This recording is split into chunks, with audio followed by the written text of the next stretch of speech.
song and everything. Can I just sing it? Can I just sing my song? Ladies and gentlemen, Mr. Sam Lechworth. Hey! Yeah!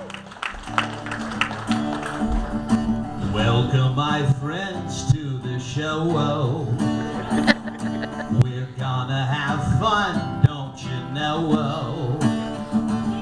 And I hope that you left your children at home, 'cause this show is rated Y.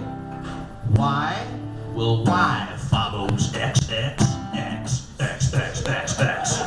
We're probably gonna talk about sex, and drugs, and rock, and roll. So welcome, my friends, to the show.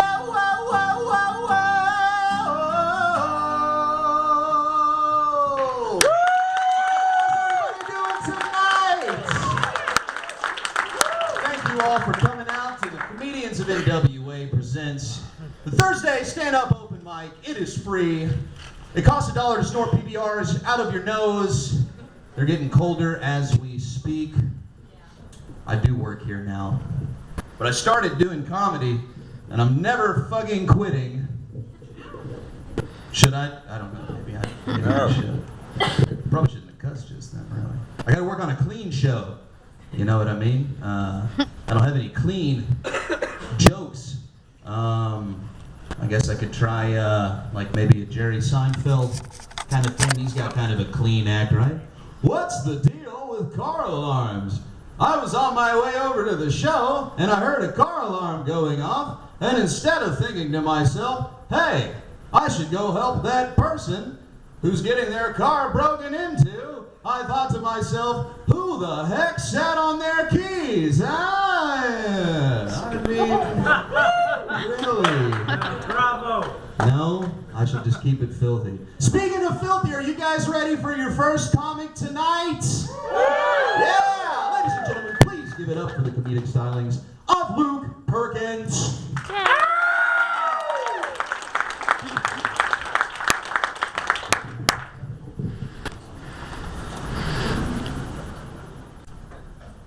Autism doesn't speak.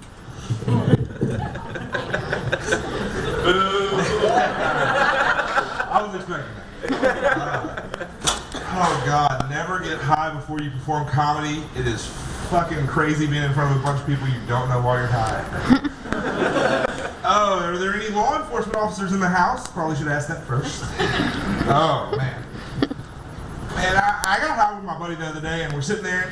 I realized that a lot of times when you're high, you think you say things out loud that you don't say. I sat there and I go, I thought I said, wow, I'm hungry. We should go to Thule's.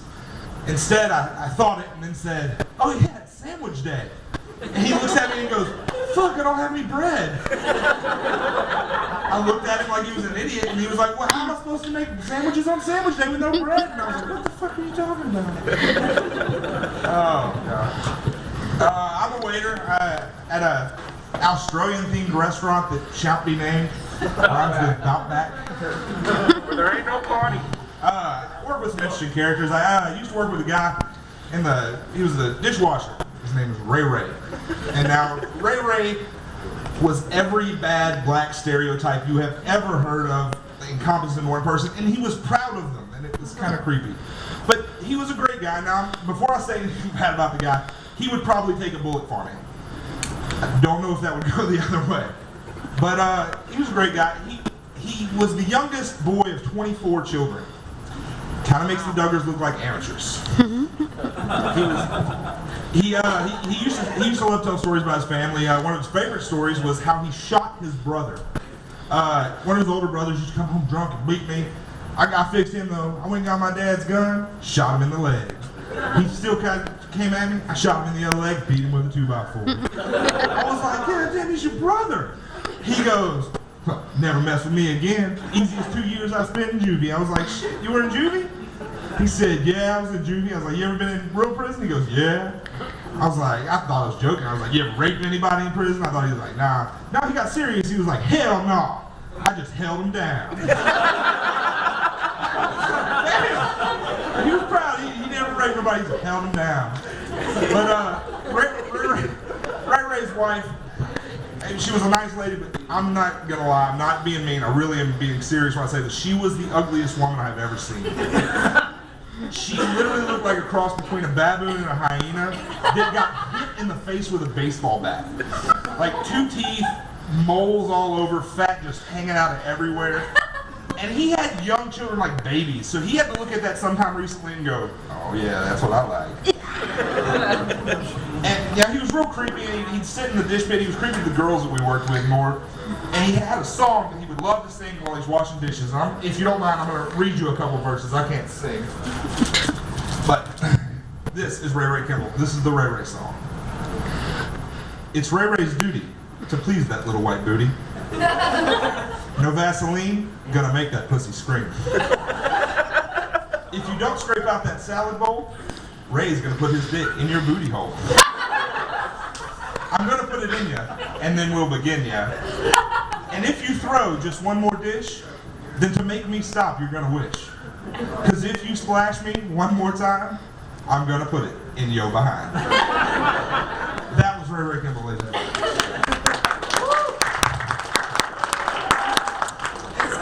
That I work with. Customers are great too. I had these 2 guys come in the other day. I mean, these 2 black guys just broed out, gelled hair, deep V's, big chains. I mean, they look like they just stepped out of a buckle catalog. And I go up to them, I'm like, hey guys, how are you? My name's Luke, I'll be your server. And they just looked at me blankly. And neither of them spoke because they didn't speak English. One of them knew about 10 words of English. And they're speaking Spanish. I'm like, that's cool, black guys speak Spanish. Well, I wonder where they're from. And I asked them, I said, where are you from, guys? And they were like, Mexico. I was like, Mexico? I was like, Mexico. It's like, black Mexicans? And I was like, maybe they're not black. Maybe this is what happens when Mexicans tan to Jersey Shore standards. But they were real creepy to the girls. They were everything, you know, that's like the only English they knew. They were like, you work with pretty girls. And the girls were getting sick and tired of it. I kept walking in the kitchen and I just hear them, that's so disgusting, they're just gross, that's so creepy. But then they leave and they get in a brand new 2013 Porsche with big rims, obvious money. Those same girls go, wow, did you see that car? Man, they were kind of cute. I should have given my number. I was like, does money make up for creepy? And if so, how much money would it take to get Ray Ray to Denzel? But they left a good tip, and that's all I really give a shit about, because waiters are whores. And I mean, I'm not saying we're taking a shot in the mouth under the table. I'm just saying we're going to do whatever we got to do to get the tip. I mean, I had 2 gay guys come in the other day. I threw a little effeminate on them. Hey guys, how are you? My name's Luke. I'll be your server today. And one of them straight off the bat goes, when you bring the bill, make sure I get it. And I said, okay, no problem. And well, the other guy goes to the bathroom, so I really turned it on, started hitting on the guy. And I mean, he gave me a decent tip, but then I moved the plate, $20 bill with his phone number on it. People are like, that's so wrong that you would do that. And I say, that's not wrong. What about the 3 girls that just hit on the 50-year-olds with Rolexes? It's fair game. But I'm kind of worried about that. I can pull off the gay guy apparently enough to fool the gay guy. And I'm kind of worried my girlfriend's trying to turn me gay. She's been making me watch Queer Eye for the Straight Guy and these Project Runway marathons. I saw this hot girl the other day and I didn't go, wow, that's a hot girl. I went, wow, those shoes don't match that dress. Project Runway was your idea. But I've been watching a bunch of, she's been dragging me to watch girly things. We went and saw Snow White and the Huntsman the other night.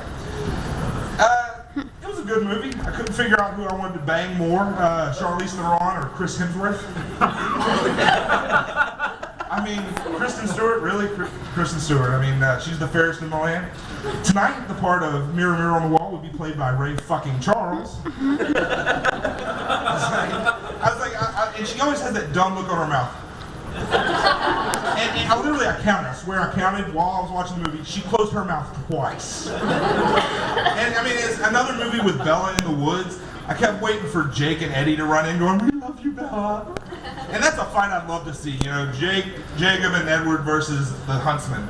You know, one of them's like, I'm a vampire, and the other's, I'm a werewolf, and the other guy's like, I'm the fucking god of thunder. And it was weird seeing Chris Hemsworth in a movie that close after I watched Avengers. Because, like, I wasn't seeing the Huntsman. Thor was on the screen, and he's still swinging something around. You replace the hammer with an axe. And I'm watching him get swatted around the screen by mountain trolls and shit. I'm like, use the lightning! But, I mean, it was a good movie. It was obviously an expensive movie. They spent a lot of money on it. It's beautiful.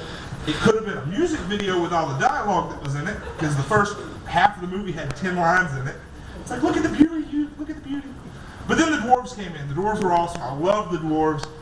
A little freaked out because they were normal actors that they had shrunk down for the role. And all I could think was, the Lollipop Guild must be pissed.